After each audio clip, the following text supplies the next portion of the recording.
पहले तो ये बता दूं कि टोटल नंबर ऑफ स्पीशीज़ जो एनिमल किंगडम के हैं वो रिकॉर्डेड अभी तक 1.2 मिलियन, बट अनरिकॉर्डेड स्पीशीज़ की बात करेंगे तो 7 to 8 मिलियन स्पीशीज़ हैं जो अभी रिकवर किया जाना बाकी है। एग्जैक्टली जो बर्ड्स का जो रोल होता है वो कैसे क्या होता है इकोलॉजी मेंटेन करने में, इकोलॉजिकल बैलेंस मेंटेन करने में? तो सबसे अच्छा रोल इंसेक्ट्स करते हैं, बर्ड्स नहीं करते। मतलब इंसेक्ट्स में कहूँ तो प्राइमरी उनका है, सेकेंडरी बर्ड्स का है। लेकिन बटरफ्लाई के बारे में अगर करते हैं या आप कह रहे हैं कि बीज के बारे में है, तो bees are the first. Have you seen people tree over the walls, दीवार के ऊपर कैसे आ जाता है?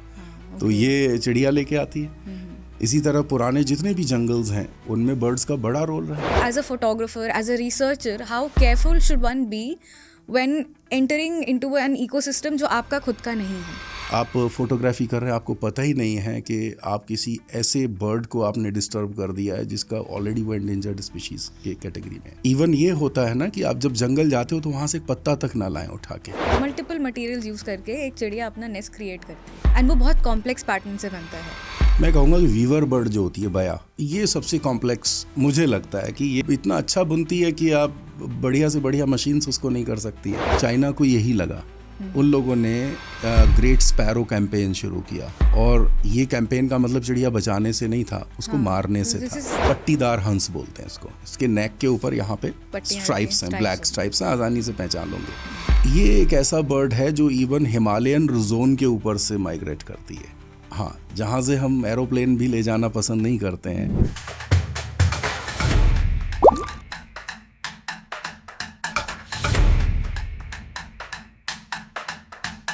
Hello everyone and welcome to another episode of BSc Publications podcast. यहाँ हम मिलते हैं राइटर्स से और जानते हैं उनकी किताब के बारे में और उनकी खुद की कहानी के बारे में। तो चलिए शुरू करते हैं आज का एपिसोड। बर्ड्स या चिड़िया ये हमारे दुनिया के सिर्फ एक खूबसूरत हिस्सा नहीं है, ये एक हमारे एनवायरनमेंट में एक बहुत इंपॉर्टेंट रोल भी प्ले करते हैं। बट हम में से कितने लोग जानते हैं कि जो बर्ड्स होते हैं वो हमारे एनवायरनमेंट में इकोलॉजिकल बैलेंस मेंटेन करने में भी हेल्प करते हैं through pollination, seed dispersal etcetera. पर हम में से कितने लोग जानते हैं उनके खुद की दुनिया के बारे में, उनके खुद के बिहेवियर्स के बारे में, उनके सर्वाइवल इंस्टिंक्ट्स के बारे में? बस आज यही समझने के लिए हमारे साथ मौजूद हैं डॉक्टर विजय विश्वास, जो एक जूलॉजी प्रोफेसर है और साथ में एक कंजर्वेशनिस्ट भी हैं। एंड नॉट ओनली दैट, वो 20 सालों से बर्ड्स पे रिसर्च भी कर रहे हैं। और आज हम बात करने वाले हैं उनकी किताब अंडरस्टैंडिंग बर्ड्स पे। So welcome to our show sir. Thank you, नमस्कार। सो सर, जो हमारा जो ये एनिमल किंगडम है, जो एनिमल स्पीशीज़ हैं, ये बहुत वास्ट है। इसमें कई स्पीशीज़ हैं, कई एनिमल्स हैं, बहुत सारे कैटेगरीज हैं। बट आपने स्पेसिफिकली बर्ड्स पे ही क्यों लिखा? हाँ, तो मैं आपको पहले तो ये बता दूं कि टोटल नंबर ऑफ स्पीशीज़ जो एनिमल किंगडम के हैं वो रिकॉर्डेड अभी तक 1.2 मिलियन, 12 लाख हम कह सकते हैं कि जो रिकॉर्डेड हैं। बट अनरिकॉर्डेड स्पीशीज़ की बात करेंगे तो इट इज़ एस्टिमेशन कि 70 से 80 लाख के आसपास 7 to 8 मिलियन स्पीशीज़ हैं जो अभी रिकवर किया जाना बाकी है। जो अभी रिकॉर्डेड नहीं है। रिकॉर्डेड नहीं है, मीन टू बी रिकवर्ड हैं। ऑलमोस्ट हम लोग जान रहे हैं 20% के आसपास। तो इनमें भी जो बर्ड्स का नंबर है वो आ जाता है वर्टिब्रेट्स से कैटेगरी होती है, जो कि मैं नॉर्मल सेंस में बता दूं कि जो बैकबोन होल्डिंग है, जिसमें रीढ़ की हड्डी है, तो वर्टिब्रेट्स का जो नंबर है, और एक तरफ इनवर्टिब्रेट्स हैं। तो इनवर्टिब्रेट्स वाला जो केस है वो तो अलग आ जाता है, वो नंबर्स ज़्यादा हैं। आर्थ्रोपॉड्स वगैरह जो इंसेक्ट्स हैं वो आ जाते हैं। जो वर्टिब्रेट कैटेगरी में मैक्सिमम नंबर जो है वो बर्ड्स का है। ओके। पक्षी सबसे ज़्यादा हैं।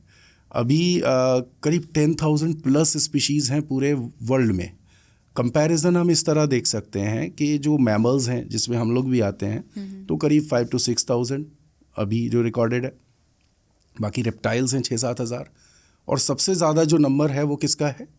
आपका बर्ड्स का है। बट उससे ज़्यादा लेकिन फिशेस भी हैं, वो 25,000 के आसपास जाते हैं। तो जो पक्षी हैं वो हमारे चारों तरफ एक तो देखने में आते हैं। किसी और जो ऑब्जर्वेशन है उसको आप देखेंगे तो उतना क्लियर नहीं होता है। एक बच्चा भी जानता है कि ये चिड़िया है, और बाकियों के बारे में उतना लोग एनकाउंटर नहीं होते। मैंने स्नेक की बात करूं तो स्नेक्स बहुत सारे लोगों को जल्दी मिलेंगे नहीं, लेकिन चिड़िया ऐसी चीज़ है जो आपको हर रोज़ दिखती है। और इंटरेस्टिंग फैक्ट जो बन जाता है वो ये कि जो पक्षी हैं, जो चिड़िया है, वो आपके इकोसिस्टम के साथ बहुत इंटरवोवन है। मतलब उसको आप कह सकते हो कि सिस्टम का बहुत इंटेक्ट पार्ट है, हमारे रेगुलर ऑब्जर्वेशन में है। तो होता क्या है कि इन्हीं को एज अ सब्जेक्ट पकड़ना सबसे आसान होता है एक इकोलॉजिस्ट के लिए, और रेगुलर जो लोग हैं उनके साथ इनका रोल बता देना या सिस्टम में किस तरह से हैं, तो it is mean quite easy in comparison to others. तो बर्ड्स की जो बात है वो तो एक तो ये है कि इम्पॉर्टेंट हो जाते हैं क्योंकि इजीली ऑब्जर्व कर सकते हो आप इनको। दूसरा, एज अ जूलॉजिस्ट मैं कहूँ मेरा इंटरेस्ट क्यों, तो इसमें कोई दो राय नहीं है कि जो पक्षियों की खूबसूरती है और उनको चेज़ करने के लिए जो चार्म है वो किसी को भी आकर्षित कर लेता है। जो बर्ड वॉचर जो लोग हैं, जिनका हॉबी है बर्ड्स को ट्रेस करना, ट्रैक करना, वो लोग इसमें पूरा टाइम लगाते हैं, तो ये हॉबी भी हो जाती है। और इको बायोलॉजी में इनका रोल इम्पॉर्टेंट है उस तरह से। इसके अलावा इवोल्यूशनरी बायोलॉजी में हम लोग को बर्ड्स काफ़ी जो है वो ट्रेसेस देते हैं, फास्ट एवोल्यूशन, जो पास्ट टाइम एवोल्यूशन है उसके लिए। तो कुल मिलाकर के चूँकि मेरा सब्जेक्ट है जूलॉजी में, मेरा स्पेशलाइजेशन है, तो चिड़िया के बारे में फैसिनेट हो जाना एक आम धारणा और बात भी थी। तो शुरुआत में सिर्फ कई बार, चूँकि स्पेशलाइजेशन में शुरुआती स्पेशलाइजेशन पैरासिटोलॉजी में रहा मेरा, तो तब हम बर्ड्स के ऊपर पैरासाइट्स का स्टडी करते थे। बाद में धीरे धीरे क्या हुआ कि फोटोग्राफी होने लगी, इसके बाद बर्ड वॉचिंग होने लगा, then completely it came to my mean, वो पूरा एक टारगेटेड सब्जेक्ट हो गया। और अभी जो मैक्सिमम जो हमारा वर्कआउट है वो पक्षियों के ऊपर रहता है, हालांकि बाकी की वाइल्ड लाइफ भी है, मेन पक्षियों के ऊपर है। So, आपने अभी इकोलॉजी के बारे में बात किया था, तो यही बात करते हैं कि एग्जैक्टली जो बर्ड्स का जो रोल होता है वो कैसे, क्या होता है इकोलॉजी मेंटेन करने में, इकोलॉजिकल बैलेंस मेंटेन करने में। जैसे फॉर एग्जांपल आई थिंक वो पॉलिनेशन में भी हेल्प करती हैं, और पॉलिनेशन में बटरफ्लाइज एंड बीज भी हेल्प करते हैं। तो क्या डिफरेंस है इन दोनों बर्ड्स और इंसेक्ट्स के पॉलिनेशन पैटर्न्स में, या फिर क्या कुछ डिफरेंस आता है डिफरेंट स्पीशीज़, अगर बर्ड्स पॉलिनेट कर रही हैं उसमें क्या डिफरेंस हो गया, और अगर इंसेक्ट्स कर रहे हैं कोई तो उनमें क्या डिफरेंस आता है? देखिए, इसमें मैं थोड़ा सा क्लियर ये कर दूं कि जहाँ तक बर्ड्स के पॉलिनेशन रोल का है, तो सबसे अच्छा रोल इंसेक्ट्स करते हैं, बर्ड्स नहीं करते, है ना। बर्ड्स का रोल टर्शरी आ जाता है, है ना।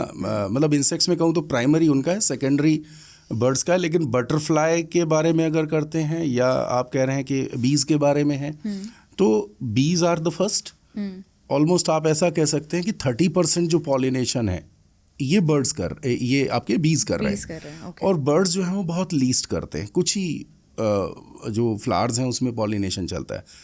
ये तो बात हुई कि पॉलिनेशन में किस तरह का रोल है, बट पक्षियों को हम किस तरह देखते हैं या किसी स्पीशीज़ को कैसे देखते हैं। तो पक्षी तो हमारा एक टॉपिक है ना, हम बर्ड्स पे बात कर रहे हैं। बट ये बता दूं कि हर एक स्पीशीज़ नेचर के अंदर, जिसको आप बहुत नेग्लिजिबल समझते हो, वो भी बहुत इम्पॉर्टेंट है।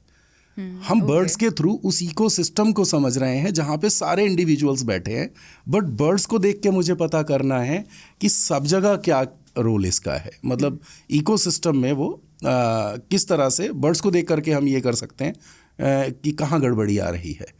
तो पॉलिनेशन पॉइंट ऑफ व्यू से बर्ड्स जो हैं वो थोड़ा सा बीज के मुकाबले थोड़ा सा कम करते हैं, बट कुछ स्पेशल फ्लावर्स हैं जो एक्चुअली आप कैसे ट्रम्पेट शेप्ड जो फ्लावर्स होते हैं, तो कुछ बर्ड्स हैं वहाँ पे बड़ा अच्छे से पॉलिनेट करती हैं। सन बर्ड्स हो गए आपके, और दूसरा एक होता है आपका इसमें एक दूसरी बर्ड है हमिंग बर्ड, है ना। Humming birds are specially for that, उनके टंग के अंदर स्पेशल रहता है, तो वहाँ से क्या है कि ये पिक कर लेते हैं पॉलेंस और वो दूसरी जगह पहुँचा देते हैं। इसके अलावा जो दूसरा बड़ा रोल होता है सीड डिस्पर्सल में, दे आर वेरी गुड।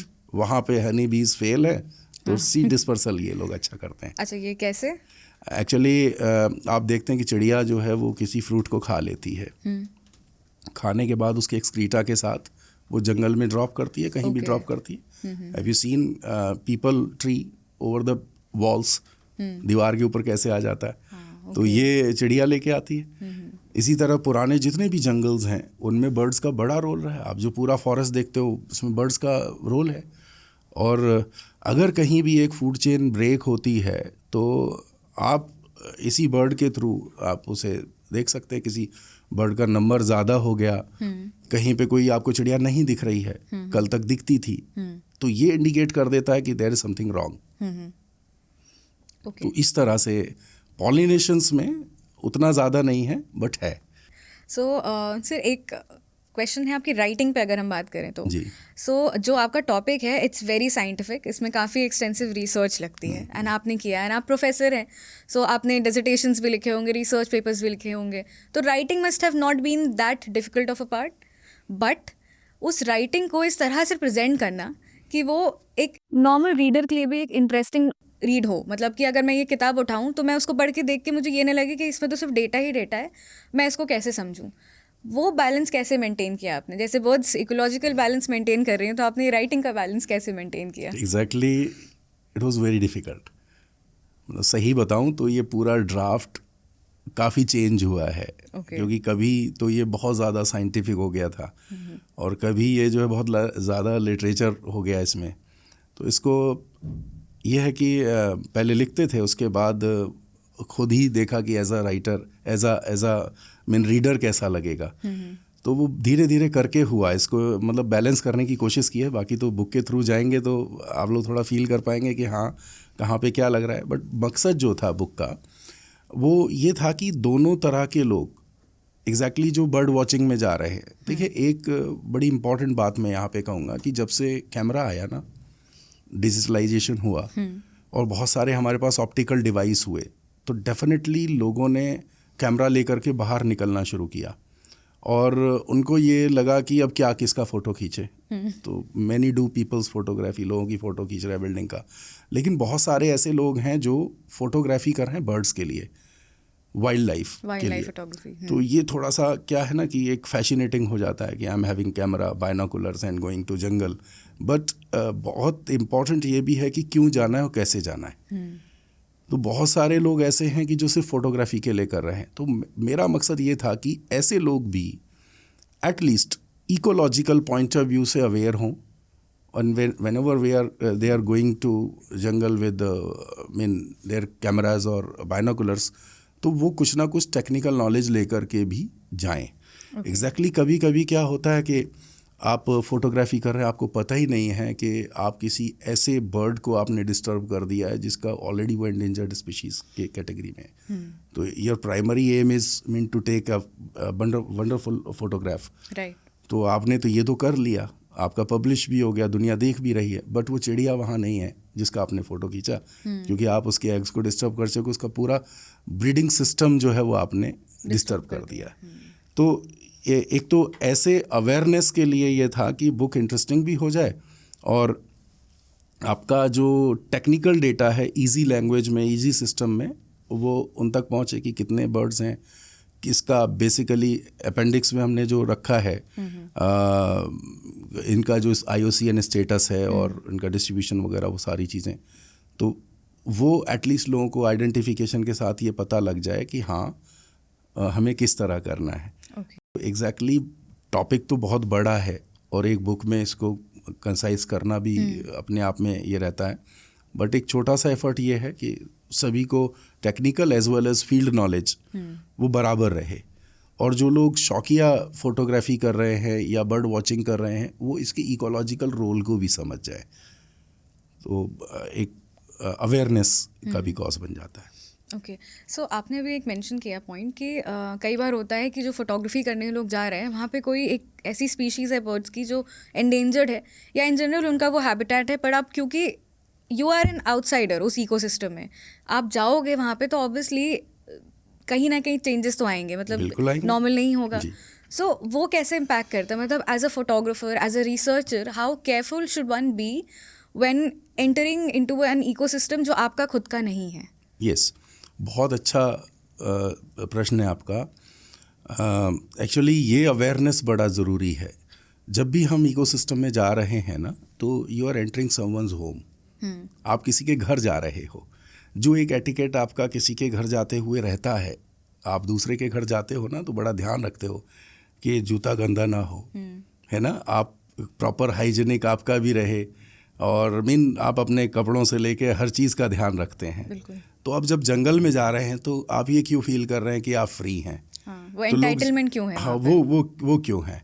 तो इसलिए आपको किसी भी हैबिटेट में जाने के लिए क्या है कि वो नॉर्म तो फॉलो करना पड़ेगा। मीन ये है कि एडिशनल कोई आप वहाँ पे डिस्टर्बेंस क्रिएट ना करें। इवन ये होता है ना कि आप जब जंगल जाते हो तो वहाँ से एक पत्ता तक ना लाएं उठा के, है ना, ये होता है। जहाँ पे वेल प्रिजर्व्ड साइट्स हैं ना, you can pick up any stone, और कोई चीज़ वहाँ से उठा के ला नहीं सकते हैं, कोई लीफ या कोई भी पार्ट नहीं ला सकते हैं। तो ये तो बहुत कीन ऑब्जर्वेशन, कीन प्रिकॉशन की बात हो गई। बट एक नॉर्मल ये होता है कि आप जब भी जा रहे हैं जंगल में तो आपका जो एक तो ड्रेसअप है वो कैमोफ्लेज होना चाहिए, है ना, वो आसपास में वो ब्राइट रेड और येलो ऐसा नहीं जाएंगे आप, और बिल्कुल एकदम वहाँ पे आपको कैमोफ्लेज रहे। आपको कोई एडिशनल साउंड नहीं करना है। आपका शूज़ जो है वो बहुत इको फ्रेंडली होना चाहिए कि आवाज़ नहीं करे वहाँ पे। दूसरा, शोर नहीं करना है, कोई चीज़ें डिस्टर्ब, जैसे ख़ास तौर से नेस्ट के बहुत करीब नहीं जा सकते हैं आप, फ्लैश नहीं डाल सकते हैं वहाँ पे, कैमरा फ्लैश, है ना। इवन एक जगह हम लोग देख रहे थे कि एक स्पेशल किसी बर्ड का कोई वहाँ पे ग्रुप्स में उन्होंने शेयर किया, बर्ड वॉचर्स का ग्रुप था, और अल्टीमेटली अगले दिन वहाँ पे भीड़ पहुँच गई है, और वो बेचारा एक नेस्ट है और स्पीशीज़ एक बहुत ही रेयर बर्ड जो है वहाँ पे मौजूद है, उसका उन्होंने नेस्ट को खींच के फोटोग्राफी की। Ultimately next day it was ruined. तो मतलब ये देखना पड़ेगा कि हम उसके घर को डैमेज ना करें। हम बर्ड्स के लिए जा रहे हैं, बट हमें हर एक जो वहाँ पे दूसरे भी स्पीशीज़ हैं उनका भी केयर रखने का है। आप जहाँ जा रहे हो वहाँ पे कोई इंसेक्ट्स जो है मूव कर रहे हैं नीचे, तो कहीं उनका तो डैमेज नहीं कर दे रहे हैं आप। दूसरा, कोई और भी जानवर है उसको तो नुकसान नहीं पहुँचा रहे हैं, या जो वहाँ पे प्लांट्स हैं उनको आप डिस्टर्ब तो नहीं कर रहे हैं। तो ये इकोसिस्टम में जाने से पहले ये है कि वहाँ पे थोड़ा सा अपना जस्ट जिस काम के लिए गए हैं उसको बहुत प्रिकॉशनरी, आप वहाँ पे डोज एंड डोंट्स वाला जो लिस्ट है ना उसको देख के जाइए। हर जगह प्रेजेंट रहता है, कोई भी बर्डिंग गाइड होगी तो उसमें रहता है लिखा हुआ पहले कि क्या करना है क्या नहीं करना है। तो क्या इसकी कोई स्पेशलाइज्ड ट्रेनिंग भी होती है? बिल्कुल, ट्रेनिंग तो बर्डिंग की होती हैं, है ना। अब हो क्या रहा है, मैं यही तो कह रहा हूँ कि खाली ये नहीं है कि आपने एक महंगा कैमरा खरीद के नेक्स्ट डे आप जंगल में जंप कर गए। उसके बारे में पहले पूरा जो आप अगर आप बर्डिंग करने जा रहे हैं या कोई भी वाइल्ड लाइफ को डील करने जा रहे हैं ना, तो आपको उसके पूरे बिहेवियर को पहले एक ओवरव्यू कर लेना चाहिए। एटलीस्ट पहले से जो लोग कर रहे हैं, सीरियस जो लोग हैं, उनके साथ आपका इंटरेक्शन, कोई बेसिक ट्रेनिंग वगैरह आप ले लीजिए, अदरवाइज खुद आपके लिए भी नुकसान हो सकता है कहीं पे। ये भी है, हो सकता है क्योंकि आपको नहीं पता वहाँ पे आपको और कौन कौन से जानवर मिल सकते हैं। हाँ, इवन एक चीज़ है ना स्नेक्स के बारे में, क्या है ना कि बहुत सारे स्नेक्स तो पॉइजनस नहीं है, और आप जा रहे हैं कहीं पे आपका इनकाउंटर होता है। आप क्या है ना कि आप तो अभी नए नए वाइल्ड लाइफर बने, तो आपको क्या लगा कि ये नुकसान पहुंचाएगा, आपने उसकी किलिंग कर दी, है ना। तो ये सब देखना होता है। एंड यू नेवर नो, शायद वो भी एक एंडेंजर्ड स्पीशीज हो। बाकी यस, और बाकी दूसरा ये ना कि सबसे नेचर में पहले जाने से मतलब ये है कि आपको नेचर के लिए रिस्पेक्ट रखना पड़ेगा। You must be respectful for every individual, whether it is आपको अच्छा लग रहा है या नहीं लग रहा है। आपके घर में, आपके आसपास, मैं छोटी सी बात बोलूँ कि लीजर्ड्स होते हैं अपने घर में, है ना, और most of us they have saurophobia. छिपकली से सबको डर लगता है। डर क्या लगता है, वो अजीब सा जो फील है, वो जो स्लाइमी टेक्सचर होता है, वो disgust, it's more disgust than fear actually. हाँ, फियर सम और डिस्गस्टिंग हो सकता है, बट आप सोचिए कि they are also ecosystem part, right. They are maintaining your insect diversity. जो फालतू में कोई इंसेक्ट इंक्रीज कर रहा है तो उसको रिड्यूस करते हैं, नॉन पॉइजनस हैं, है ना, और कहीं वो आपको बाइट नहीं करते हैं, बस आपको देखने में थोड़ा सा फील हो रहा है, तो ये मैनेज करना पड़ेगा उनके साथ। एग्जैक्टली ये घर उनका भी है। सर, ये स्टेटमेंट सुन के मुझे बिल्कुल अच्छा नहीं लगा, बट ठीक है। हाँ, ये घर उनका भी रहता है। ये दिस इज द वे ना कि हो सकता है आपको अच्छा ना लगे, या किसी को कुछ और दूसरी चीज़ों से। Many people have problem with dogs, with cats, दूसरे जानवरों से भी जो हमारे इकोसिस्टम के अंदर, इवन अर्बन इकोसिस्टम के अंदर मौजूद हैं, पर हमें को एग्जिस्टेंस के लॉ पे चलना पड़ेगा। दुनिया सभी की है, ट्रू, एग्जैक्टली सबकी है। Very true. हाँ।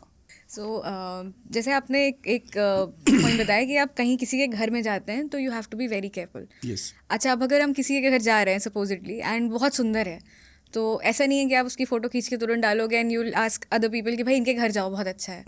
बट जब से सोशल मीडिया आया है, जब से सब लोग अपने जितने भी काम हैं सब कुछ ऑनलाइन, डॉक्यूमेंटेशन जो हो गया, ऑनलाइन डॉक्यूमेंटेशन है, तो अभी फोटोग्राफर्स भी ये कर रहे हैं, जो रिसर्च कर रहे हैं वो भी ये कर रहे हैं कि अगर कुछ इंटरेस्टिंग सी चीज़ उन्हें दिखी तो वो सबसे पहले जाके सोशल मीडिया पे अपडेट करते हैं, क्योंकि because it's a novel thing. मतलब आपने पहली बार देखा है, कई लोग उसको पहली बार देखेंगे, तो आपने तुरंत सोशल मीडिया पे जाके उसको पोस्ट किया।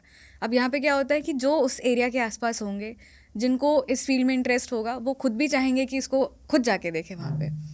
अगेन वहाँ पे वो केयरफुल तो शायद ना रहे, इससे हम ट्रैफिक भी वहाँ पे बढ़ा रहे हैं। इसके भी कुछ इम्पैक्ट्स होते होंगे पूरे इकोसिस्टम पे। बिल्कुल होते हैं, बिल्कुल होते हैं। और दूसरा ये है कि सोशल रिस्पॉन्सिबिलिटी हमें सीखना पड़ेगा, and social media responsibility also. आपको कुछ ज़रा सा कुछ हुआ और आपने फट से डाल दिया, है ना। आपने एक चिड़िया देखा, चूँकि हम लोग आज बर्ड्स की बात कर रहे हैं, बट ये सब जगह अप्लाई होता है। तो हमने देखा और जल्दी से बस उसको डाल दिया वहाँ पे। एग्जैक्टली आपने क्या किया है ना, आपने एक ट्रैफिक क्रिएट कर दिया उस इकोसिस्टम के लिए, और यूज़लेसली आपने भीड़ बढ़ाने की बात कर दी है। हमें ये देखना पड़ेगा कि हमारे एक रिस्पॉन्सिबल सिटीज़न होने के क्या मतलब, हम लोग को करना चाहिए क्या और क्या नहीं करना चाहिए। तो जब आप एक इकोसिस्टम देखते हैं, कोई सुंदर सी जगह देखते हैं, या आप कोई स्पीशीज़ देखते हैं, तो आपको बड़ा कोशिश रहती है कि वो लोगों तक पहुँचे। वो इसलिए नहीं पहुँचे कि आपने बड़ी खोज कर ली है, वो इसलिए पहुँचे कि आपका नाम पहुँचे उसके साथ, राइट, है ना। वो चिड़िया को मशहूर नहीं करना है, आपको खुद को मशहूर करना है। This is the problem. अभी आपको मैं बताता हूँ, छोटी सी बात है, जो मेरे रिसर्च के दौरान अभी एक बहुत बड़ी इकोसिस्टम हमने पिछले 3-4 साल से हम लोग उस पर काम करें। एग्जैक्टली मतलब इस पर्टिकुलर को देखते हुए 4-5 साल मान लेते हैं, 4 साल से ज़्यादा ही हो गया इस पर। और ये बहुत बड़ा इकोसिस्टम है। और आप यकीन मानेंगे कि एक शेयर भी मैंने उसको नहीं कराया। क्यों नहीं कराया? क्योंकि जैसे ही पता लगेगा वहाँ पे लोग पहुँचेंगे।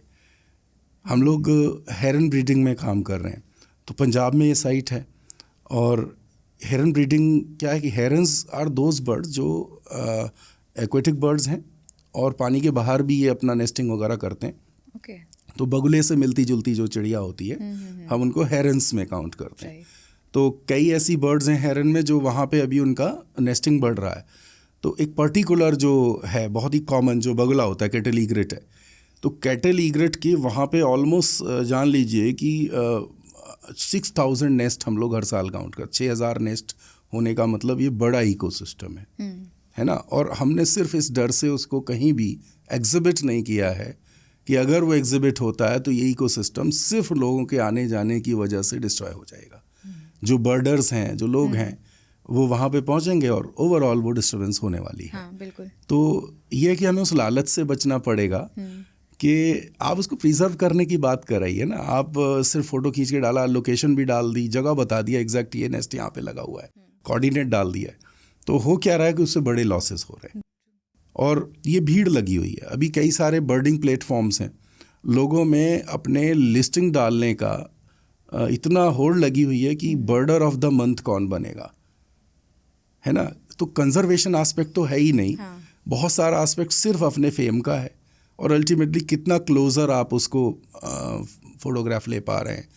बस ये चीज़ है, थोड़ा सा हमें देखना पड़ेगा, रिस्पॉन्सिबल होना पड़ेगा। Responsible, I think that's the keyword कि आप कोई भी काम करें बट रिस्पॉन्सिबिलिटी एक बार देख लीजिए मेरे एक स्टेप से क्या होने वाला है। 4 बार सोचिए।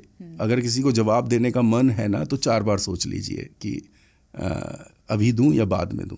और जब भी ये बात आ रही हो ना कि कब बोलना है, तो उसके लिए थोड़ा सा छोड़ दीजिए कि एक दिन बाद बोलेंगे, कोई बात नहीं। तो फिर आप देखेंगे कि उसमें चेंज आ जाता है। कई बार आप सोचते हैं कि बोलना चाहिए, अभी बोल दूं मैं, अभी बोल दूं, है ना। हालांकि ये सोशल एस्पेक्ट में बात हो रही है, तो अभी बोल दूं वाली बात में क्या होता है कि अभी बोल दिया तो बोल के ख़त्म हुआ ना, वो वर्ड किसी और के हो गए, जैसे रिलीज़ किए तो गए।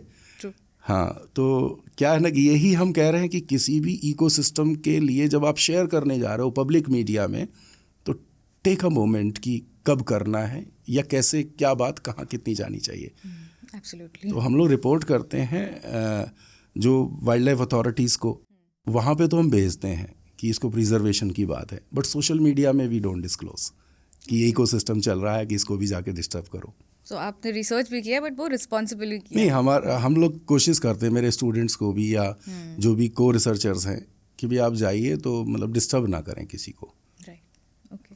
सो आपने अपनी बुक में अभी आप नेस्टिंग की बात कर रहे थे ना, आपने बुक में भी मेंशन किया है कि जो बर्ड्स के जो नेस्टिंग पैटर्न्स हैं, बिहेवियर्स हैं, so I think this is a basic observation. कई बार हम लोग हमें कहानियों में भी सुनाया गया है कि कैसे जो एक चिड़िया होती है वो एक एक तिनके से अपना घोंसला बनाती बिल्कुल। है। सो और अलग अलग मटेरियल से वो कहीं ट्विग्स उठाएगी, तो कहीं छोटे से लिंट के कपड़े के लिंक्स होंगे वो उठाएगी, लीव्स होंगे, फ्लावर्स होंगे, मल्टीपल मटेरियल्स यूज़ करके एक चिड़िया अपना नेस्ट क्रिएट करती है, एंड वो बहुत कॉम्प्लेक्स पैटर्न से बनता है। सो आप क्या हमें कोई किसी ऐसी बर्ड के बारे में बता सकते हैं, ऐसी स्पीशीज़ के बारे में बता सकते हैं जिसका नेस्टिंग पैटर्न जो है वो सबसे कॉम्प्लेक्स है या सबसे यूनिक है? हाँ, देखिए इस बारे में मैं कहूँगा कि वीवर बर्ड जो होती है, बया, ये सबसे कॉम्प्लेक्स मुझे लगता है कि ये वीवर बर्ड तो नाम में ही वीवर है। वो इतना अच्छा बुनती है कि आप बढ़िया से बढ़िया मशीन्स उसको नहीं कर सकती है, और इवन इनके बिहेवियर्स कई बार बड़े फ़नी भी होते हैं, है ना। जैसे मैं बताता हूँ कि जब वीवर बर्ड बनाते हैं या कोई दूसरे बर्ड्स भी हैं इस तरह नेस्ट बनाते, तो यहाँ जो है ना बड़ा लिबरल सा सिस्टम है बर्ड्स के अंदर। वहाँ जो फीमेल है ना, they are having mean more rights. जो नाचना गाना बजाना वो सब मेल का काम है। मेल विल डू एवरीथिंग, और फीमेल को सेलेक्ट करना है कि whether they will go for breeding with that male और नॉट। उसमें से एक मेल को ये शो करना है, ये एग्जिबिट करना है कि मैं एक अच्छा फादर होने वाला हूँ। तो वो नेस्ट बनाएगा, नेस्ट उसने बना लिया है, नेस्ट को फिर फीमेल विजिट करती है, उसमें नाच कूद के पूरा देखना होता है, ये टूट तो नहीं जाएगा। तो कई बार अगर वो रिजेक्ट हो गया है तो फिर मेल दोबारा एफर्ट करेगा। तो इस तरह से ये है कि मेल्स जो हैं कई बार नेस्टिंग का इनिशिएटिव लेते हैं, कई बार फीमेल्स उसमें कंट्रीब्यूट करती हैं नेस्टिंग में, और नेस्ट बनता है प्रॉपर तरीके से। तो जो वीवर बर्ड है उसका नेस्ट काफ़ी अच्छा सा वोवन होता है। अक्सर आपने जो खजूर के ऊपर देखे होंगे, ये अपना नेस्टिंग करती है। इस एरिया में भी होगा, और बाकी across north India, south India, almost जगहों पे अलग अलग। तो यहाँ पे वीवर बर्ड जो है वो सबसे अच्छा मैं कहूँगा कि नेस्टिंग उसकी रहती है। इसके अलावा टेलर बर्ड्स हैं, वो लीफ को प्रॉपरली ऐसे टेलरिंग करके वो बनाते हैं, तो ये रहता है। और कई बार बर्ड्स स्ट्रेंथ के हिसाब से बहुत अच्छे होते हैं, जो ईग्रेट्स के हैं, कैटल ईग्रेट, इसका नेस्ट प्रॉपरली वो ट्विग्स के साथ बनाते हैं, और एकेशिया के ऊपर ख़ास तौर से हमारे एरिया में जो हो रहा है वो स्पेशली हमारी रिसर्च भी इसके ऊपर है। तो स्पीशीज़ डिपेंडेंसी का केस है ना। तो एकेशिया के ऊपर वो बना रहे हैं, मतलब कीकर जिसको बोल रहे हैं, बबूल बोल रहे हैं, तो बबूल के ऊपर वो स्पेशली इसलिए बनाते हैं कि हवा वहाँ पे कई बार बहुत तेज़ चलती है, और इवन 70-80 किलोमीटर्स की जो विंड स्पीड है उसको भी टॉलरेट करने में ये काफ़ी मतलब सक्षम है उसमें। इतने ड्यूरेबल होते हैं। हाँ, इतने ड्यूरेबल हैं, और इवन नेस्टिंग हो चुकी है, नेस्टिंग के अगले साल तक वो नेस्ट बना रहता है। तो ये इतना ज़्यादा ड्यूरेबल होता है, तो वो स्ट्रेंथ के हिसाब से बहुत अच्छे नेस्ट बना रहे हैं। मैंने आपको वीवर बताया ही, तो वीवर जो है बहुत अच्छा नेस्ट बनाती है, और बहुत अच्छे से उसकी पूरी एक यहाँ मुझे लगता है बुक में भी वो सीरीज़ वाइज नेस्टिंग का उसका उसने शुरू किया है, फिर नेक्स्ट डे कितना बना वो सारा है। ये यहाँ पे एक चीज़ बहुत इंटरेस्टिंग चीज़ मुझे एक लगी कि ये जो नोमेनक्लेचर जो है इन बर्ड्स का जी, ये सारे टेलर बर्ड हो गया, वीवर बर्ड हो गया जी। सो क्या बहुत सोच समझ के नाम रखा गया होगा इनका? हाँ, एग्जैक्टली। कॉमन नेम्स जो है ना बर्ड्स के, जो कॉमन नेम्स हैं वो है ही उनकी या तो बॉडी के पार्ट्स के हिसाब से, या उसके हिसाब से जो है उनके बॉडी का कोई शेप है उसके हिसाब से हो गया है, या फिर उनकी जो एक्ट है क्या है, तो वीवर बर्ड उसका एक्ट के हिसाब से हो गया है, टेलर बर्ड हो गया। तो इस तरह से कैटेगरीज भी उसी तरह होती हैं कि फ्लाइंग बर्ड्स हैं, वेडर्स हैं, किस तरह से वो अपना एक्शन में है, तो वैसे कैटेगरीज भी उसी हिसाब से हो जाती है। तो आप क्या हमें कुछ और ऐसे इंटरेस्टिंग बर्ड्स के नाम बता सकते हैं? अब जैसे ईबीज होती है ना, तो आइबिस जो बर्ड है वो कई तरह के आइबिस होंगे उनके। अगर आप देख रहे हैं, मैं एग्जांपल इसलिए लिया क्योंकि यहाँ पे कई सारे पैटर्न्स मौजूद हैं। तो ब्लैक हेडेड ईबीज, तो जिसका सिर काला हो वो ब्लैक हेडेड ईबीज हो गया, है ना। इसमें बुक में शुरू में बिल्कुल उसकी नेस्टिंग दिया हुआ है। दूसरा जो आपका इसमें ग्लॉसी ईबीज आ जाता है, जिसके फेदर जो है वो ग्लॉसी हैं काफ़ी, पर्पल ग्रीन थोड़ा सा उस तरह का। इसी तरह जो है रेड नेप ईवीज, जिसके सिर के ऊपर रेड रहेगा तो रेड नेप ईवीज है, बॉडी उसका जो है ब्राउनिश हो जाता है। तो इस तरह से अलग अलग केसेस में। अब ऐसे ही ईग्रेट्स में आ जाएंगे तो कैटल ईग्रेट हो गया, उसके बाद आपका जो है रीफ ईग्रेट आ जाते हैं, ग्रेट ईग्रेट आ जाते हैं, इंटरमीडिएट ईग्रेट आ जाते हैं। नाम से कैसा लग रहा है कि आपको थोड़ा इमेजिनेशन हो रहा है। If you know about egret, बगुला आपको मालूम है, ग्रेट ईग्रेट में आपको हो गया कि वो थोड़ा सा बड़ा हो जाएगा, साइज की नेक थोड़ा सा बड़ी है, एस शेप में आ जाएगी। इंटरमीडिएट उससे छोटा है ना। एक लिटिल ईग्रेट है तो बहुत छोटी तो ये उससे भी छोटा होगा। तो एक समझाने में और ट्रेनिंग में क्या है कि हम लोग बर्डर्स को या जो स्टूडेंट्स हैं उनको बेसिक फंडामेंटल्स तो यही बताते हैं। एक कॉमन मैन को भी पता हो ना। अब सब हम क्या जानते, चिड़िया आ गई है ना, आप अपने आसपास देखेंगे तो चिड़िया है, तो चिड़िया तो आइडेंटिफाई आपने कर लिया, लेकिन कौन सी चिड़िया है तो आप थोड़ा सा एफर्ट करेंगे तो आप पकड़ लेंगे कि अच्छा ये है। और इट्स सो इंटरेस्टिंग, है ना। मतलब आपको एक बार ये लत लग जाए तो आप बस यही ढूंढते रहोगे कि कहाँ पे कौन सी चिड़िया कब आई, कितना, ये सब है। काफी इंटरेस्टिंग भी है ये। हाँ, स्पैरोज अभी जा रही हैं, है ना, स्पैरोज कम हो गई हैं, migration, they are very important birds. अभी उसको बचाने के लिए भी काफ़ी एफर्ट्स चल रहे हैं। तो इसका तो बाकायदा ऑन रिकॉर्ड है, चाइना में इसको कम्प्लीटली ख़त्म कर दिया था। अच्छा, आपने अपनी बुक में इनफैक्ट मेंशन भी किया है कि शायद 1 लाख से ऊपर स्पीशीज जुरासिक नहीं, ये वो नहीं, ये वो वाली नहीं है एग्जैक्टली। ये तो पुरानी कहानी है। अच्छा, वो पुरानी, वो 1 लाख वाली तो पुरानी बात है, उसके बारे में बात कर लेंगे। बट मैं कह रहा हूँ कि रिसेंटली 1960s 58 से 60s के बीच में जो चाइना में इन लोगों को लगा कि ये तो रिसेंट हो गया ना, तो चाइना में लगा कि ये बर्ड्स हैं जो आपके लो ग्रेन प्रोडक्शन के लिए रिस्पॉन्सिबल हैं। क्योंकि कई बार हम लोग हिसाब लगा लेते हैं ना कि अच्छा इस चीज़ पे इतना खर्च हो रहा है ना, मार्केटिंग में तो बहुत जा रहा है, तो क्यों ना हम मार्केटिंग डिपार्टमेंट ही बंद कर दें। एग्जैक्टली बंद करने के बाद क्या होता है, पूरा सिस्टम बंद हो जाता है, कोलैप्स हो जाता है। वही क्या हुआ कि जो चिड़िया जो है ग्रेन खा रही है। अब आपको ये तो दिखा कि एक चिड़िया जो है महीने में 200 ग्राम ग्रेन खा गई, तो इतने चिड़िया हैं, ये तो बहुत सारा खा गए, और हमारा तो लो प्रोडक्शन इसी वजह से हुआ है। चाइना को यही लगा, उन लोगों ने ग्रेट स्पैरो कैंपेन शुरू किया, और ये कैंपेन का मतलब चिड़िया बचाने से नहीं था, उसको मारने से था। दिस इज आयरॉनिकल बिकॉज़ नाम से लगेगा कि ग्रेट स्पैरो कैंपेन बचा रहे कैंपेन मारने के लिए था। तो वो लोगों ने एक दिन में 3-4 करोड़ तक बर्ड्स किल किए, चिड़िया किल की। और आप मानेंगे 1962 के आसपास आते आते वहाँ पे प्रोडक्शन बहुत कम हो गया, क्योंकि जैसे ही चिड़िया ख़त्म किया वैसे ही जो लोकस्ट है, जो टिड्डा होता है, ये बहुत ज़्यादा बढ़ गया, और अल्टीमेटली वहाँ पे 3 से 4 करोड़ लोगों के मारे जाने का जो पूरा उनका जो भुखमरी की वजह से लोग मरे, ये डेटा ऑन रिकॉर्ड गवर्नमेंट का है। बट बाकी जो कुछ ऑथर्स हैं उनका डेटा ये है कि कहीं इससे ज़्यादा लोग मरे हैं। It was just of sparrow killing, sparrows की वजह से ये हुआ। और हमारे यहाँ पे स्पैरोज़ वैसे भी पुराने घर का जो स्टाइल था, घरों में कड़ियाँ होती थी, ऊपर होल्स होते थे, तो वहाँ पे बर्ड्स रहती थी। हाउस स्पैरो जो पेसर डोमेस्टिकस होता है, तो वो बहुत ज़्यादा थी। अभी धीरे धीरे कम हुआ, तो उससे भी क्या है कि इंसेक्ट पॉपुलेशन जो आपके वो राइज अप हो रहा है। फिर आपका जो खर्चा है वो उस पर पेस्टिसाइड्स के ऊपर आपके ज़्यादा लग जाते हैं। तो ये पूरा है बर्ड्स का, इस पॉइंट ऑफ व्यू से देखने की भी ज़रूरत है। इनफैक्ट अभी आपने जो लोकस का बोला था, तो आई थिंक कुछ साल पहले की बात है कि यूएस या कहीं पे काफ़ी मेजर लोकस इन्वेजन हो गया था। इन्वेजन यहाँ इंडिया में भी होते रहा, पाकिस्तान साइड से पंजाब में बहुत सारा एंट्री होती रही है पहले, और ये होता है। बट बर्ड्स आर दोज जो इसको कंट्रोल करते हैं। बर्ड्स का काम है। तो ये तो मैंने ऑन रिकॉर्ड आपको बताया ना कि ये कोई कहानी इमेजिनेशन नहीं है। चाइना का तो ये आप देखो, ग्रेट स्पैरो कैंपेन नेट पे डालेंगे तो आपको मिल जाएगा।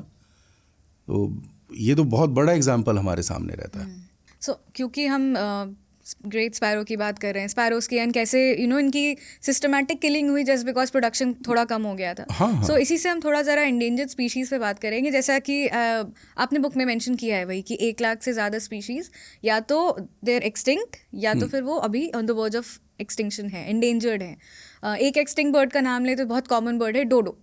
तो I think her school book में, हर टेक्स्ट बुक में रहता है कि डोडो मॉरिशस में था, ये मॉरिशस में था। अब ऐसे आज के टाइम में भी, फॉर एग्जांपल आपने अभी स्पैरो का बोला ही कि ये एंडेंजर्ड स्पीशीज़ के लिस्ट में जा रही हैं धीरे धीरे। क्या ऐसी और भी बर्ड्स हैं, ऐसी और स्पीशीज़ हैं बर्ड्स की जो अभी करंट सिनेरियो में अगर हम बात करें तो ये एंडेंजर्ड हैं या फिर on the verge of extinction है? देखिए, यहाँ पे जो पहले तो मैं वो 1 लाख वाली एक क्लियरेंस दूंगा कि 1 लाख स्पीशीज़ जो ख़त्म हुआ, actually it was in Jurassic phase. Okay, उस टाइम। हाँ, ये बहुत पहले की बात है ना। मतलब हम कहें तो 6-6.5 करोड़ साल पहले, 65 मिलियन ईयर्स बैक अगर कह दें, तो अलॉन्ग विद डायनासोर्स जब इवॉल्व हो रहे थे तभी ये धीरे धीरे उसमें काफ़ी बर्ड्स ख़त्म हुए। तो ये तो बात पुरानी 1 लाख स्पीशीज़ जो एक्सटिंक्शन है ये तो वहाँ से है। बट अभी क्या है ना कि अभी तो जो प्रेजेंट बर्ड्स हैं इनको नियरनाइट्स कैटेगरी में, नए बर्ड्स, तो अभी जो बर्ड है वो नया वाला बर्ड है, ठीक है। जो पुराना है वो आर्कियोर्नाइट है। आर्कियो मतलब पुराना हुआ। आर्कियोर्नाइट का यहाँ पे आपको एक फॉसल मिल जाता है, आर्कियोप्टेरिक्स, तो जर्मनी में प्रिजर्व्ड है अभी। तो वो पुराने बर्ड्स हो गए। तो 1 लाख वाला डेटा वहाँ रिलेट है। अभी जो बर्ड्स का स्पीशीज़ है ये मैंने बताया कि 10,000 प्लस है। उनमें जो प्रेजेंट कंडीशंस में अगर मैं बहुत मतलब स्टोरीज़ की बात करूं तो फ़िलहाल हमें फोकस करना होगा वल्चर्स पे। यस। तो वल्चर्स पॉइजनिंग से ख़त्म हुए, हैबिटेट लॉस से ख़त्म हुए। एग्जैक्टली क्या है, इकोसिस्टम भी समझ में आएगा आपको, फूड चेन भी समझ आएगी। स्कैवेंजर्स होते हैं ये। हाँ, स्कैवेंजर्स होते हैं and they feed upon died animals. तो क्या है ना कि आप घर में काऊ बफलोज रखते हैं, जब वो बीमार होता है उसको आप पैरासीटामोल, डाइक्लोफेनेक, इस तरह की मेडिसिन्स जाती है उसको। तो many of researches they prove कि जो ये वल्चर्स ख़त्म हुए उनके पीछे कहीं ना कहीं इन मेडिसिन्स की पॉइजनिंग का रोल है। डाइक्लोफेनेक ऑन द रिकॉर्ड है, ठीक है। इस मेडिसिन की वजह से अब कोई बफलो बीमार है, उसको आपने मेडिसिन दिया था, वो मरा, मरने के बाद आपने उसको बाहर छोड़ा है और उसके ऊपर जो वल्चर्स ने उसको आके कंज्यूम किया, कंज्यूम करने के बाद उनकी बॉडी में एडवर्स इफेक्ट आया और उसकी वजह से ये स्पीशीज़ जो इंडिया में भी वल्चर्स, सब तो मुझे नहीं लगता आपने कभी कोई रिसेंटली वल्चर देखा हो। नहीं देखा है ना। मैंने भी पिछले कई साल से नॉर्मली इस तरह नहीं देखा है। और कहीं स्पेशल एरियाज़ में जाएंगे तो जाएंगे। तो ये चीज़ें हैं, वल्चर्स हैं। इस तरह एक फ्लोरिकन है, इसके अलावा पिंक हेडेड डक है। पिंक हेडेड डक 1949 में लास्ट ऑब्जर्व था ये। और अभी हम लोगों को मालूम नहीं है कि ये है भी कि नहीं है। ये बांग्लादेश साइड इधर जो आपको दिखता था, तो अभी नहीं पता इसका। इसके अलावा ग्रेट इंडियन बस्टर्ड है। ये इसके मुश्किल से जो है 100 ऑन रिकॉर्ड नंबर्स बचे हुए हैं, है ना। तो ये हैं जो अगले कुछ साल में जो है शायद ना देखने को मिले।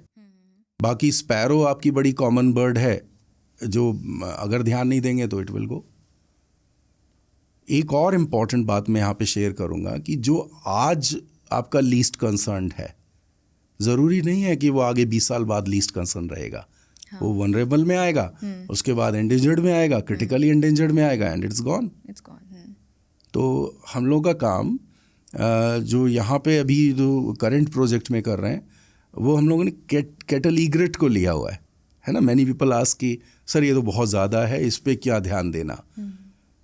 तो जिस एरिया में मैं रह रहा हूँ वहाँ पे क्या है ना कि 2012 के बाद से काफ़ी रोड डेवलपमेंट वगैरह, पहले सिंगल रोड हुआ करता था तो उसके दोनों तरफ अकेशिया नेचुरली था वहाँ पे, और ये अकेशिया 50 साल में डेवलप हुआ होगा लाइन, पूरा बेल्ट।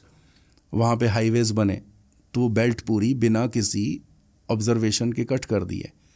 तो वहाँ क्या है कि लंबे लंबे 10 किलोमीटर्स तक के पैचेस थे जहाँ पे आपका ये ब्रीडिंग हो रही है कैटल ईग्रेट का, वो पैचेस गए, अभी वहाँ पे वो बर्ड्स नहीं हैं, है ना। और ये प्रॉब्लम ये होती है कि जो चिड़िया जिस नेस्ट कर रही है जिस ट्री के ऊपर, हमेशा वो प्रेफर करती है उसी नेस्ट को, अब वो उसी ट्री को प्रेफर कर रहा है। अब वो ट्रीज़ नहीं है तो उनको कहीं और जाना पड़ेगा, इधर दे माइग्रेटेड और मतलब लॉस्ट।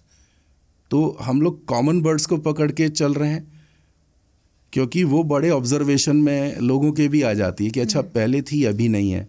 एंडेंजर्ड किसी स्पीशीज़ पे रिसर्च अलग तरह का होता है, उसको बचाने के लिए कंजर्वेशन एफर्ट्स है, बट जो कॉमन है ना, हम उसके इफ़ेक्ट्स को देखते हैं, इकोसिस्टम सर्विसेज उसकी क्या है। और अगर वो नहीं है, कहीं चला गया है, क्यों चला गया है, क्यों दिख रहा है, क्यों नहीं दिख रहा है, ये एक अवेयरनेस वाले इंपॉर्टेंट पॉइंट्स हो जाते हैं जो लोगों तक आने चाहिए।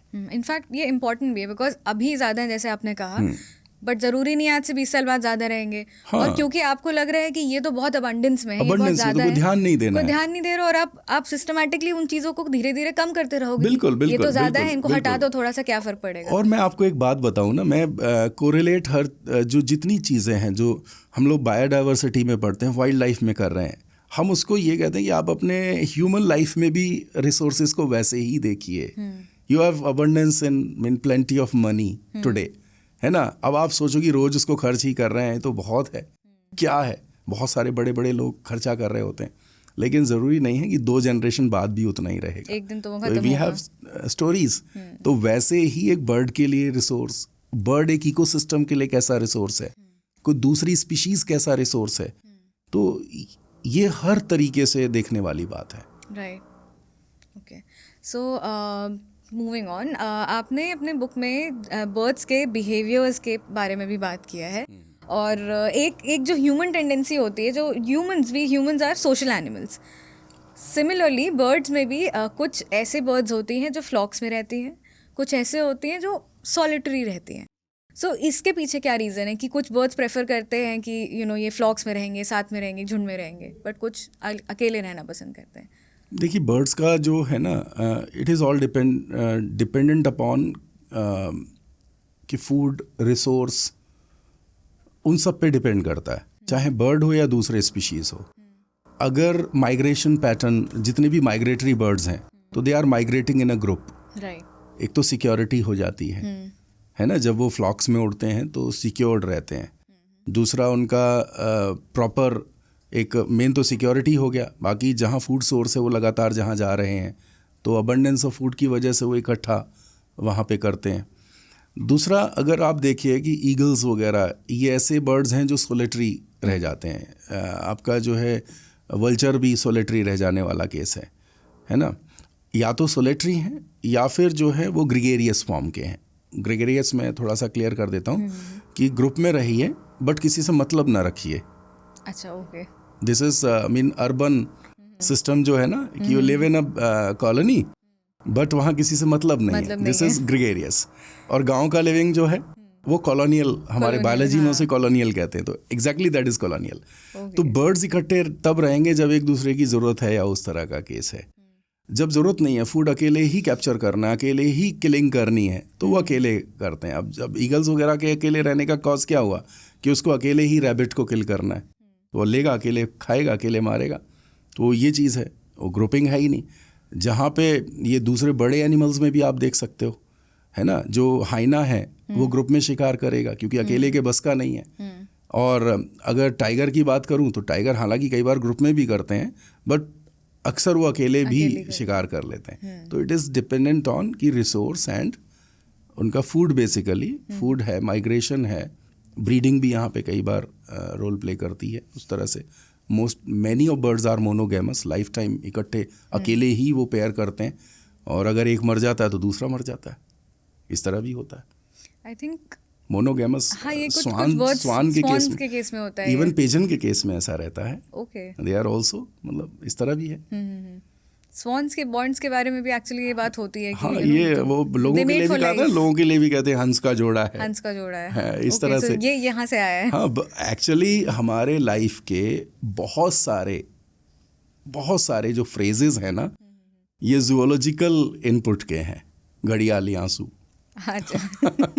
दूसरा बर्ड्स के लिए हंसों का जोड़ा हो गया, इस तरह की चीज़ें, बहुत सारी चीज़ें ये सब नेचर से है। ये काफ़ी इंटरेस्टिंग है इनफैक्ट ये। हाँ, इट्स वेरी इंटरेस्टिंग, मतलब बहुत लंबी बातचीत भी इसके लिए कम पड़ जाएगी। बिल्कुल। हाँ। सो सर माइग्रेशन के बारे में भी आपने बात की थी अभी। सो माइग्रेशन में भी अगेन वो फ्लॉक्स में करते हैं माइग्रेशन, सिक्योरिटी रीजंस होते हैं, बट उनमें भी माइग्रेशन में हर एक बर्ड का एक डिफरेंट पैटर्न होता है। Yes. And you mention some of these patterns as well.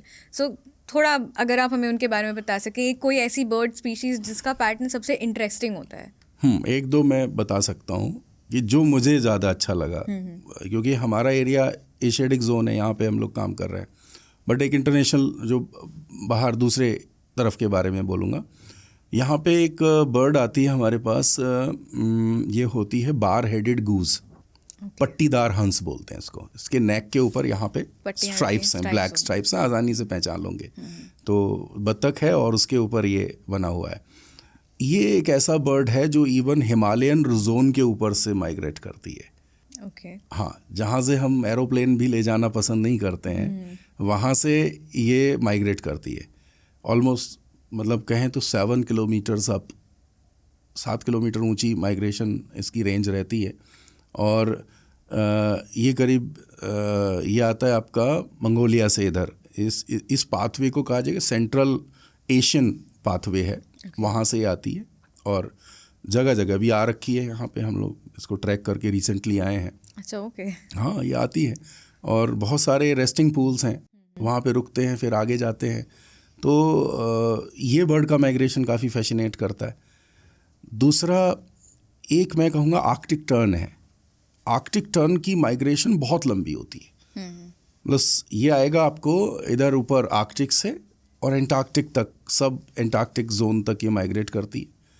तो इसका जो पाथवे है वो वेस्ट और ईस्ट अटलांटिक पाथवे ये फॉलो करती है। और 44,000 किलोमीटर, मैंने एक आपको हाइट के हिसाब से बताया, बार हेडेड की 7 किलोमीटर अप सबसे ऊंचा माइग्रेशन है। और सबसे लंबी माइग्रेशन जो है वो आपको आर्कटिक टर्न का है। तो ये 44,000 किलोमीटर आना जाना जो है ये करती है। और पूरे लाइफ टाइम में देखेंगे तो मिलियंस किलोमीटर्स चले जाते हैं इसके। तो इट्स वेरी फैसिनेटिंग।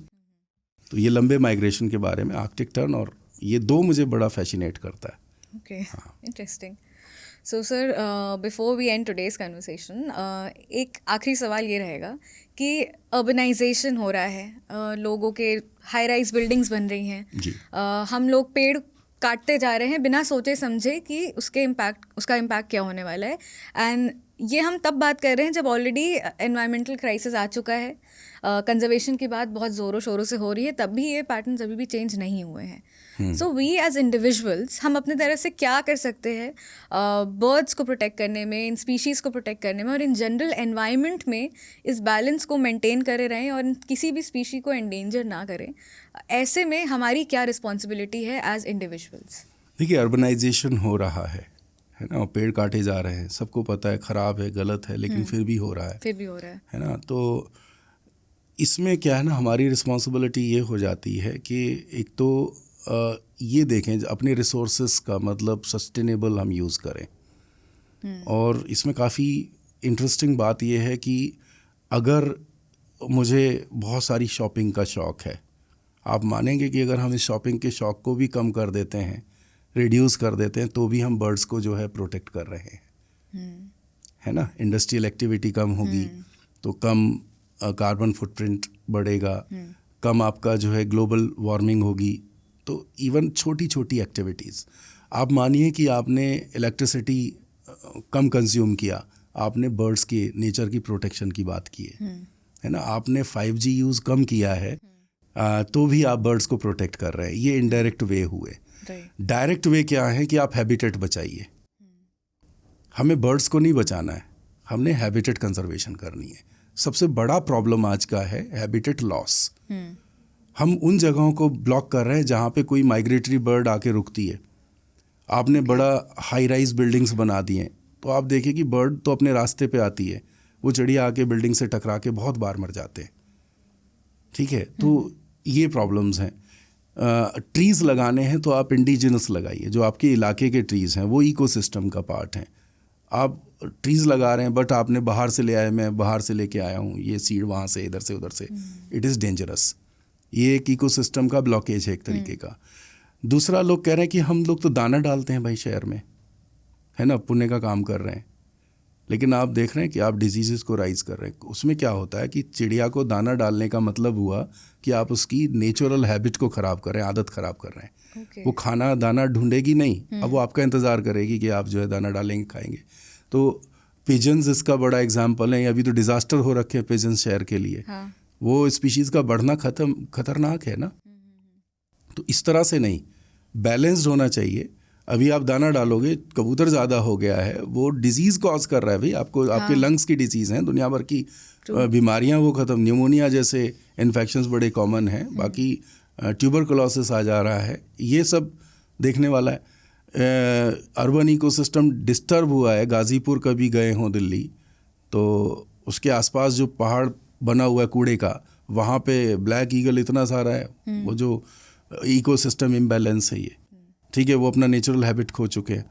तो हमारा काम ये है ना कि हम अपनी रेगुलर लाइफ स्टाइल को देखें, लाइफ स्टाइल को सही करें, सस्टेनेबल मेथड्स यूज़ करें, और कोई भी हम चीज़ें करें मैक्सिमम 5R सिस्टम एक होता है ना, वो रीयूज़ रिड्यूस सारा सिस्टम।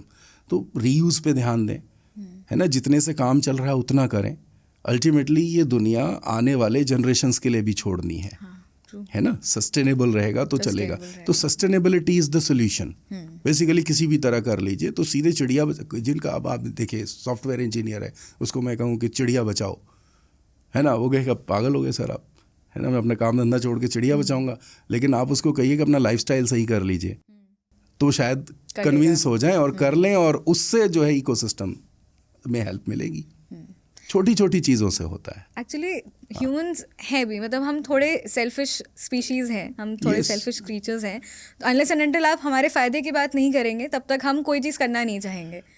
चिड़िया बचाओ ठीक है सोचेंगे, पर चिड़िया बचाने के साथ में तुम खुद को भी बचा रहे हो, तो इंसान ज़रूर सोचेगा एक बार कि हाँ ये हमें ज़रूर करना चाहिए। बेसिकली कुछ ऐसा ही बता दीजिए कि खुद को बचा लीजिए। हाँ. जब ये बोलेंगे तो उसमें कुछ ऐसी चीज़ें बताइए जो वो लोग कर सकते हैं, है ना। तो ये नहीं है, ये तो एक अलग हो जाता है कि जाके पेड़ लगाओ, पेड़ लगाओ, कौन सा पेड़ लगाओ भाई, है ना, कैसे करना है। तो ये थोड़ी देर के लिए इमोशनल टॉक ज़रूर हो सकती है, बट लाइफ में इसको उतारना है तो एक ही सही जगह है, स्कूल में बता दीजिए जी, अर्ली लेवल से उसको अर्ली लेवल पे, जहाँ पे सबसे बड़ा डिज़ास्टर है, जहाँ पे पता ही नहीं है ना।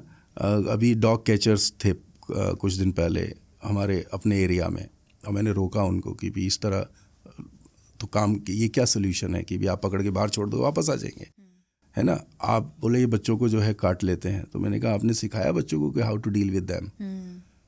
आप भाग रहे हो तो वो तो उसका चेज करना आदत है ना, आप रुक जाइए, आप उसको बताइए। हाँ। आप बच्चे को बता दीजिए कि ये आपको अटैक नहीं करेगा अगर आप खड़े हो जाते हैं। हाँ। तो ये हमें स्कूल्स में बताना पड़ेगा ना, दिस एग्जाम्पल स्कूल में बताना पड़ेगा, स्कूल में डिस्कस करना पड़ेगा। Schools are the best place जहाँ से आप चीज़ों को अच्छा कर सकते हैं। एब्सोल्युटली। सो डॉक्टर विश्वास, आपसे बात करके बहुत अच्छा लगा, and thank you for joining us. And actually काफ़ी पर्टिनेंट इश्यूज़ आपने आज रेस किए हैं कि कैसे एज इंडिविजुअल्स हमारी रिस्पॉन्सिबिलिटी है कि अगर हम कहीं किसी इकोसिस्टम में जा रहे हैं तो रिस्पॉन्सिबिलिटी के साथ जाएं, एंड ये ज़रूर सोच के जाएं कि क्योंकि आप वहाँ पे एक स्ट्रेंजर हो, यू डोंट नो कि उसमें क्या चल रहा है, तो आपको केयरफुल रहना पड़ेगा कि आप वहाँ जाके कोई चीज़ ख़राब ना करें, you don't रूइन anything. So thank you for joining us. Thank you. I would just insist and ask you all कि अगर आप सिर्फ बर्ड्स नहीं, किसी भी एनिमल्स की बात करें, किसी भी एनिमल की बात करें अगर, तो अगर आप कहीं भी किसी एनिमल से इंटरेक्ट कर रहे हैं किसी भी वे में, if you are bird watching, और या फिर आप कहीं जाके वाइल्ड लाइफ फोटोग्राफी कर रहे हैं, कुछ भी कर रहे हैं, एक रिस्पॉन्सिबिलिटी के साथ में करें वो चीज़।